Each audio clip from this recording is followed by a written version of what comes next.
precedent here is clear that on matters of national economic significance, and let's not forget that healthcare is, what, 15% of our economy, that the precedent is overwhelmingly on the side of upholding the constitutionality of the Affordable Care Act. In fact, there is no debate between the plaintiff or the defendant on the issue of whether or not health care is something is a matter of national economic significance. This is not. That's not even an issue in this in the case that appeared before the Supreme Court. So, the president's unremarkable observation is that since the New Deal era, the Lochner era, that preceded the New Deal and the change in approach by the court, there has been a long-standing precedent set where the court defers to Congress and to congressional authority in passing legislation to deal with and regulate matters of national economic significance. That's all. On the point of critics claiming the president was attacking the court, your colleagues have correctly noted that when the president said that the justices are unelected, he was quoting conservative commentators who have said that for years.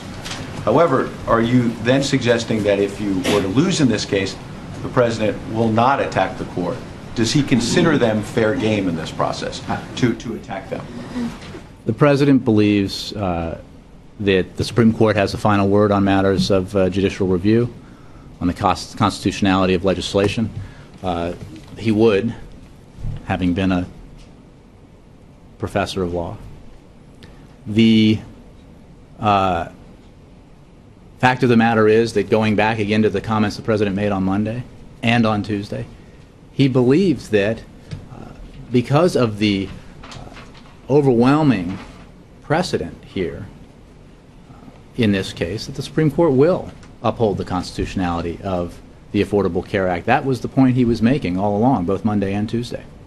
What he said on Monday was an obvious misspoken moment, because he talked about the court not being in a position to overturn the president. Look, Bill, you're standing up there twisting yourself in knots because he made a mistake and you can't admit it. No, Bill. I am acknowledging you're sharing in the righteous indignation here that your colleague. I'm just noting you're the twisting president yourself spoke in knots.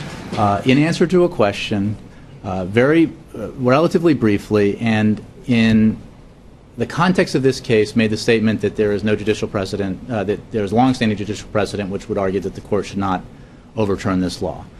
I totally grant to you that he did not refer to the Commerce Clause. He did not refer to the full context. I think he believed that that was understood. Clearly, some folks, notably people sitting in that chair and others, missed that, and no. Look, others. I'm just saying that there's a lot of.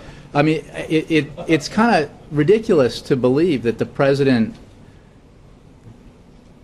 wasn't talking about the context of the case. But I completely concede that he did not describe the context when he took the question and answered it on Monday.